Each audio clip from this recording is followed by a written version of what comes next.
that's what I will be doing. So as the name suggests, neuro-linguistic programming. Neuro is to do with the way you think, the neurons in your brain. That's where the connections happen. Linguistic is the language that you use to communicate. Now, when I say language that you use to communicate, I'm not speaking about the regional languages or any other language. I mean, I'm not concerned whether it is English, Hindi, Marathi, Gujarati, Tamil, Malayalam, whatever it is.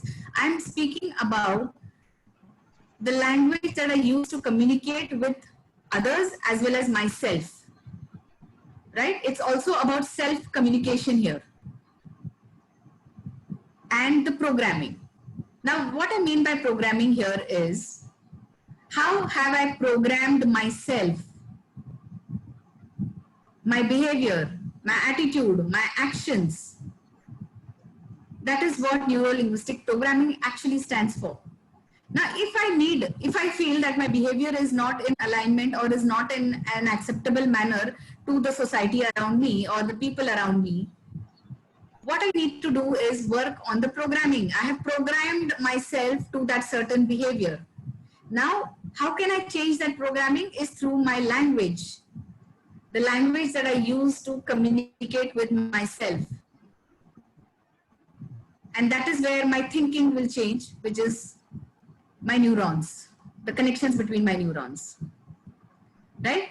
So if I need to change my behavior or my habits, I need to work on my communication, the communication which I'm having with my own self, my thinking pattern. Even my thinking pattern is a communication pattern which I have with myself. So that is where if somebody thinks negative, they act also negative. Whereas if my thoughts are positive, the words I speak and the behavior that I display is also a positive, right?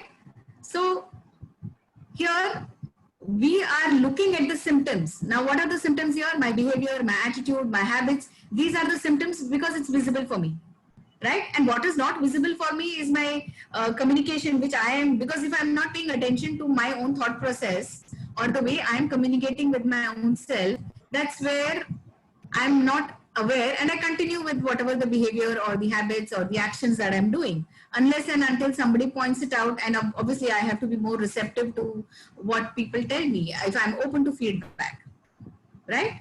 And that's where the change happens. So when the change happens in your thoughts, and the moment the change happens in your thoughts, automatically the other things will change.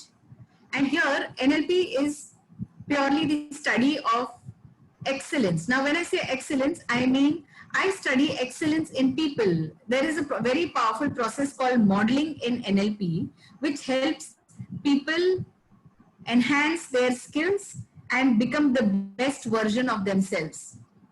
Now, that's where excellence comes into play. Now, because now let's say there are about 25, 26 people on this call now, of course, including me, but I'm sure each of us has something excellent in what we do. I mean, whatever it is, it could be certain habit of reading or maybe writing or maybe praying or let's say meditating, whatever is that particular, we might be excellent in that one particular thing.